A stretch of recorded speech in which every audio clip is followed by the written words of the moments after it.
And you're live. Hey, folks, welcome, welcome. Once again, it's the illustrious Ape, V the Guerrilla Economist, coming to you live.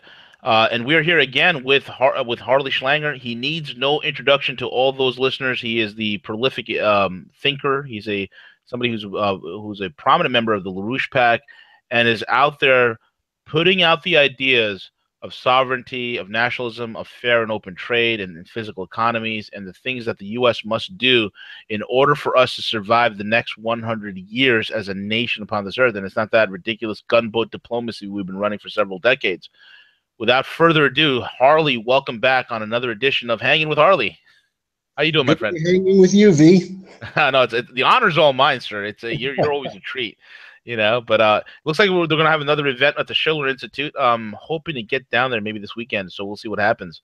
Yeah, it's going to be an interesting event. I mean, last weekend we were part of this event at Bayonne, New Jersey, at the Teardrop Memorial, which included the New York City Police Department, the Bayonne Fire Department, and it also included a representative of the Russian UN mission, as well as the Schiller Institute and the families of the victims of 9/11. Yeah. What was important about it was that it was in commemoration of the Alexandrov chorus, which perished on Christmas Day in a tragic crash in the Black Sea. Right. And that chorus had performed with the New York City Police Department. And in fact, one of their singers, someone with a beautiful voice who died in the plane crash, sang God Bless America as a solo for the New York City Police back in 2011, the 10th year anniversary of 9/11. So there's a bond between that group and the New York City Police. And it was put very well by the Russian UN mission official who said, when the Schiller Institute sang the Russian national anthem and the American national anthem, he said, when words fail, music speaks. Amen. And he said, music is the language of everyone. And I think, to me, when you look at the absolutely hideous political situation in Washington, with the media, yesterday's press conference was a brawl. Yeah. And Trump handled himself well, but why should the president have to put up with this kind of stuff? But I think even more important is that the CIA, the NSA, the FBI, the Director of National Intelligence are now completely discredited. And what they thought they were going to do to discredit Trump has blown up in their face with this dossier, which is sort of like a bad James Bond movie, isn't it? Terrible. A British intelligence stringer goes to his Russian contacts. This is a guy who was a prominent member of MI6, Christopher Steele, goes to his Russian contacts and says, dig up some dirt on Trump that we can use in the Republican primary. Now, probably it was for the Bush campaign. And what they dug up was nonsense.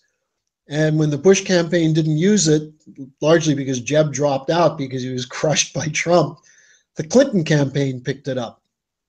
But they didn't use it.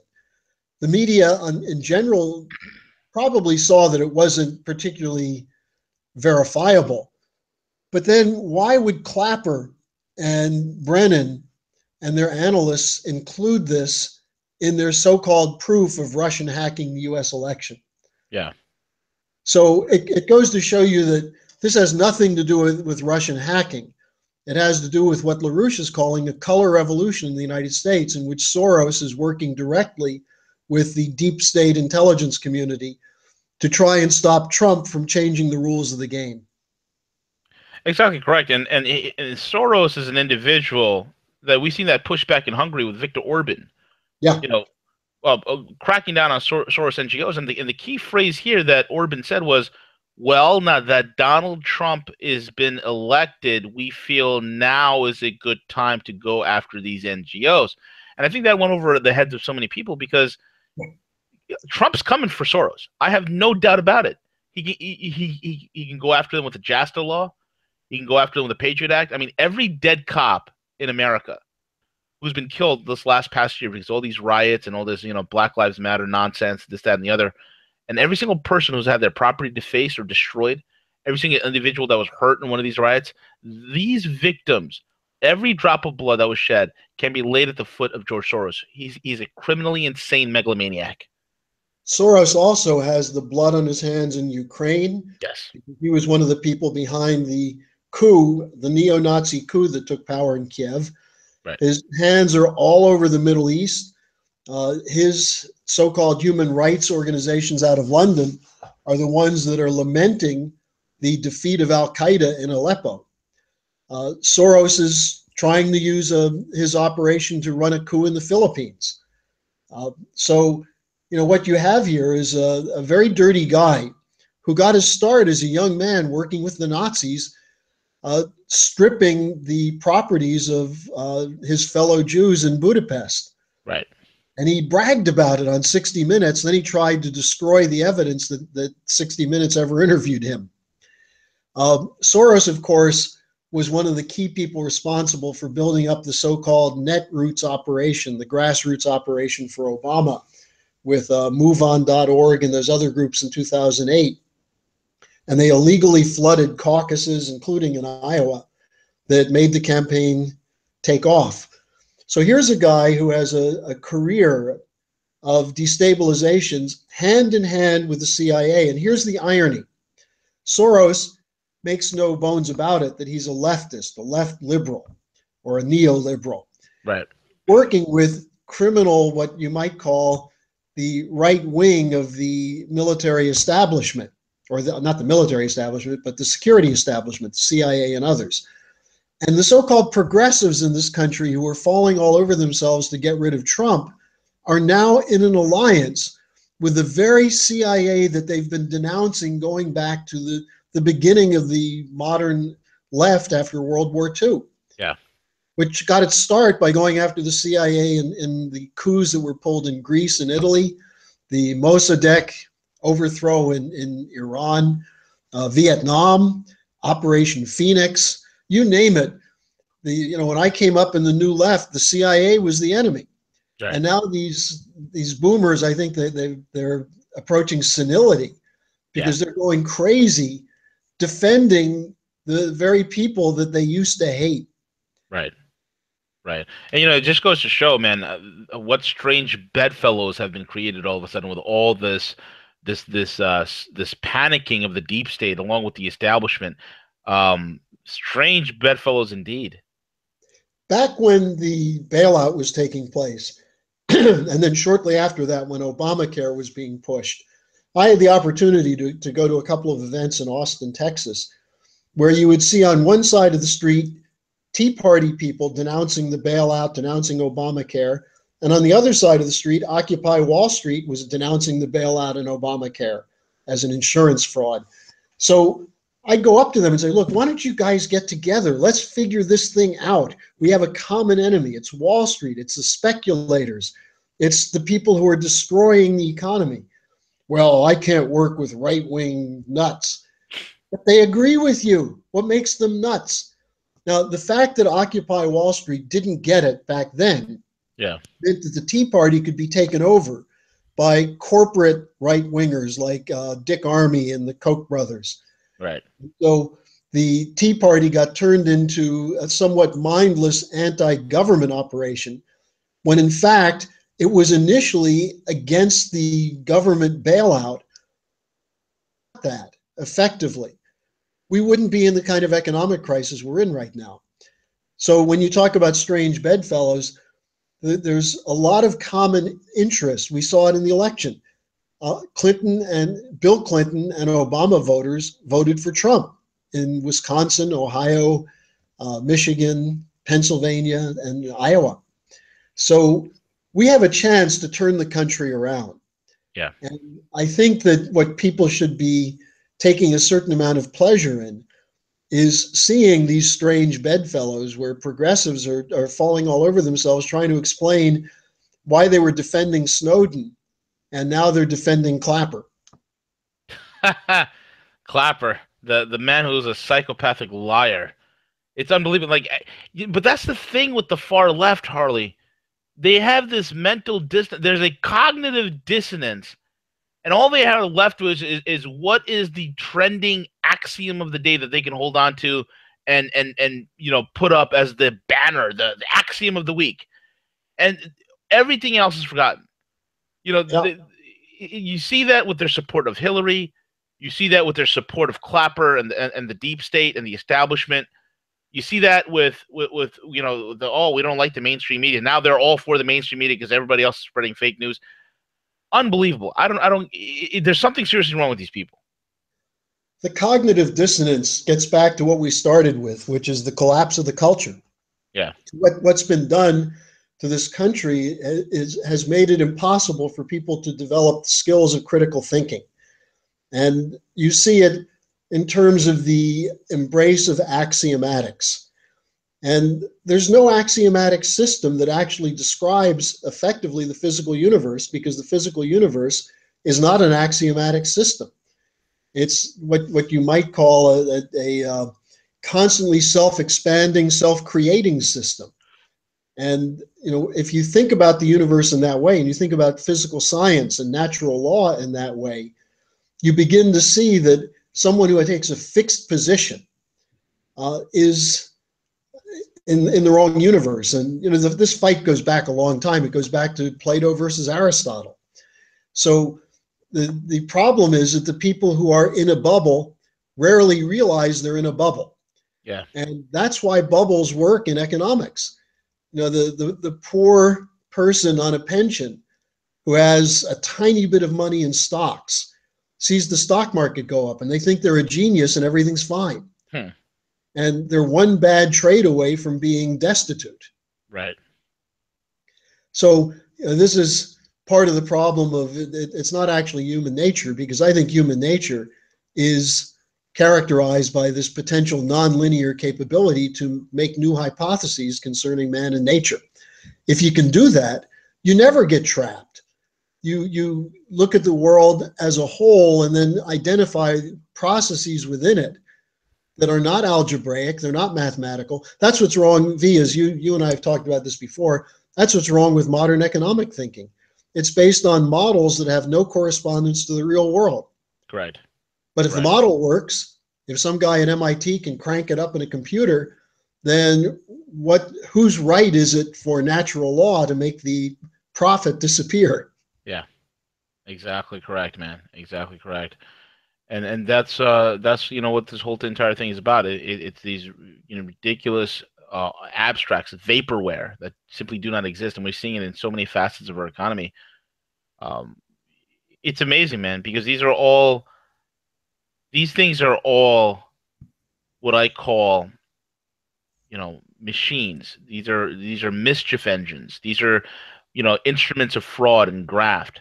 That's the only reason why this vaporware stuff exists. There's no other reason for it. That's the whole point. Politically, when Glass-Steagall was repealed in 1999 by Republicans around Phil Gramm and then signed into law by Clinton, what they assumed was that somebody knew something about derivatives that was legitimate. Because they had just, remember, we had a crash in 1998.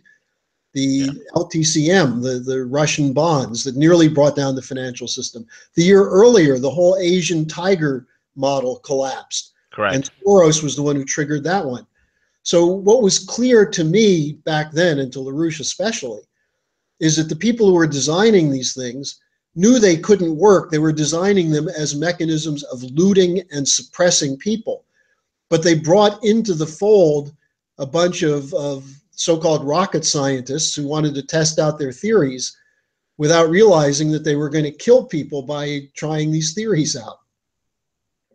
Right. One time LaRouche referred to systems analysis as killers in four-piece suits carrying briefcases. Very well said.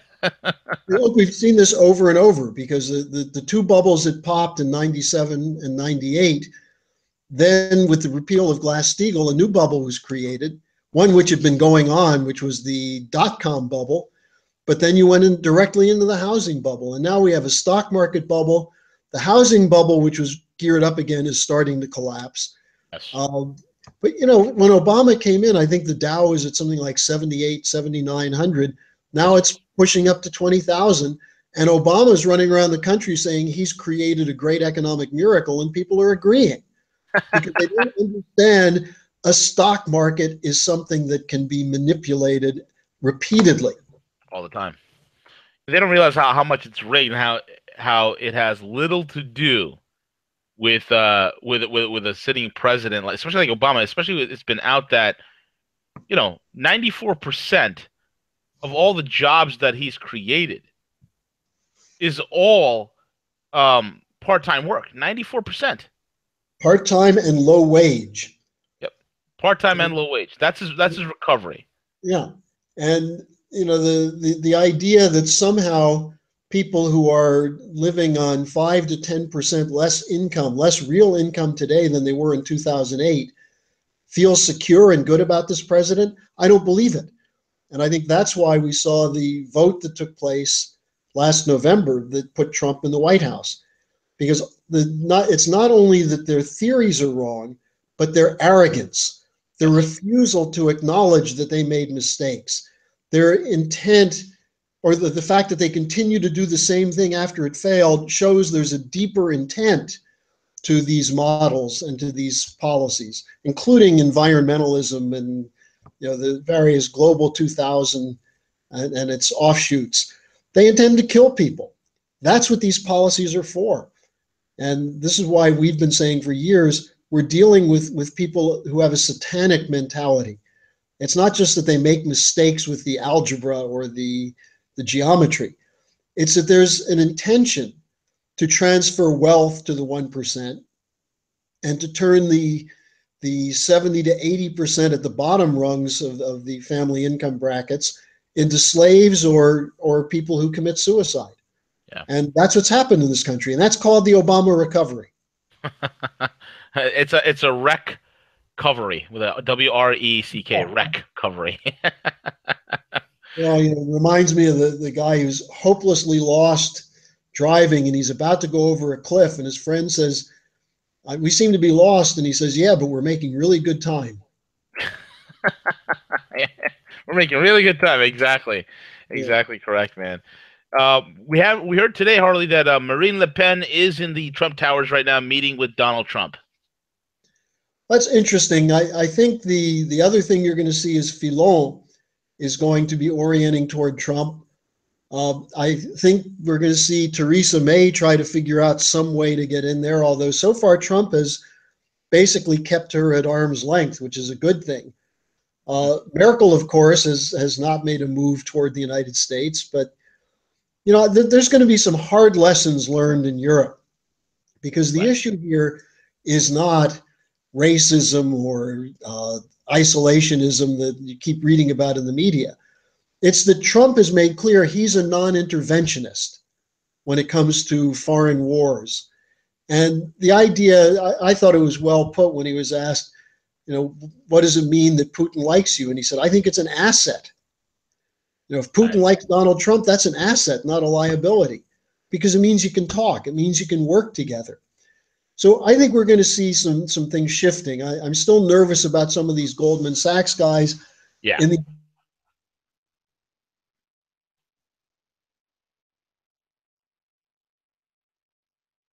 CJ, can you hear me? Yeah, I did. Harley, your mic dropped. Oh, Harley, Harley, your mic dropped. Well, we'll just wait for Harley to come back on. But yeah, I mean, everybody is concerned with um, the appointments of certain Goldman boys. But I think there's a reason for that. And I think it fits my theory of the unwinding. We'll see what happens. Let's see if we get Harley back on. Harley, I have no way of. I mean, Harley's in Germany. I have no way of getting. I'll send him an email real quick, V. Yeah, send him an email real quick. All right. Yep. We're about the end of the broadcast anyway. Okay. All right, folks. I mean, that's hanging with Harley. Let's see if we can get him back on. But there's a lot of great points that Harley's made, and every time he comes on, it's always an absolute treat. The deep state is in panic. The deep state is they're really terrified. And one of the things that we have to remember, moving forward, is they know the jig is up. They know that things are about to change in a very, very drastic way. The game cannot simply be played the way it's been playing. That's the whole thing. And people have to, understand that all this is the flailings of the deep state, the flailings of the establishment as it tries to kick against thorns, as it tries to change. It's trying to evolve as it's trying to stay relevant, and it's not relevant because the entire paradigm has changed, and they just don't get it. They are obsolete. The elites are obsolete. With that being said, folks, I don't think we can get Harley back in time. This is V, the Guerrilla Economist, and Harley Schlanger, who just can't be here at this moment, and CJ. We're over and out. CJ, take it away, CJ.